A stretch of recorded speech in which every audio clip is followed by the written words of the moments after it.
मेरे हाथ में जवाहरलाल नेहरू लिखित विश्व इतिहास की झलक पुस्तक का संक्षिप्त संस्करण है।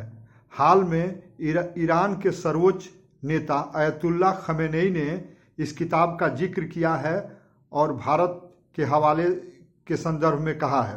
पेश है वह अंश। अपने धन वैभव और साम्राज्य के कारण इंग्लैंड एक प्रकार से संतुष्ट शक्ति था।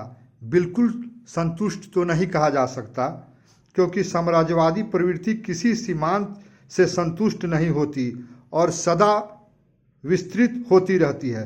फिर भी इंग्लैंड को मुख्य परेशानी यह नहीं थी कि और ज़्यादा कैसे लिया जाए, बल्कि यह थी कि जो मिल गया है उसकी रक्षा कैसे की जाए।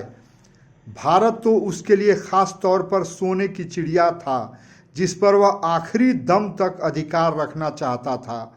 उसकी सारी वैदेशिक नीति का आधार यह था कि भारत उसके कब्जे में रहे और पूर्व के समुद्री रास्ते सुरक्षित रहें। इसी कारण उसने मिस्र में टांग अड़ाई और अंत में उस पर अपना प्रभुत्व जमाया। इसी तरह उसने ईरान और अफगानिस्तान में हस्तक्षेप किया। उसने बड़ी चालाकी से स्वेज नहर कंपनी के हिस्से खरीदकर नहर पर अधिकार प्राप्त कर लिया। रुई, कोयला, जहाजरानी और लौह इस्पात ये उसके बुनियादी उद्योग थे। उसने अधीन देशों का शोषण किया। इस तरह इंग्लैंड दुनिया का साहूकार बन गया और लंदन दुनिया का सर्राफा बाजार। उसने अधीनस्थ देशों का शोषण किया और जुल्म ढाए। आगे चलकर इंग्लैंड अपने किसानों और खेती पर ध्यान देना बंद कर दिया और विदेशों से कच्चा माल मंगाकर तैयार माल औपनिवेशिक देशों और दूसरे देशों में भेजना शुरू किया।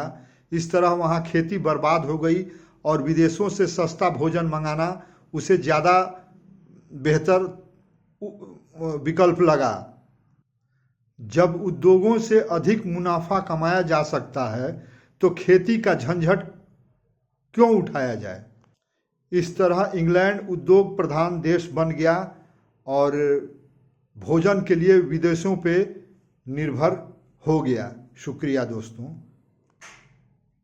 ईरान और वेनेजुएला संकट के संदर्भ में भी इस किताब के इस हिस्से को पढ़ा जाना चाहिए। आज भी औपनिवेशिक चरित्र वैसा ही है।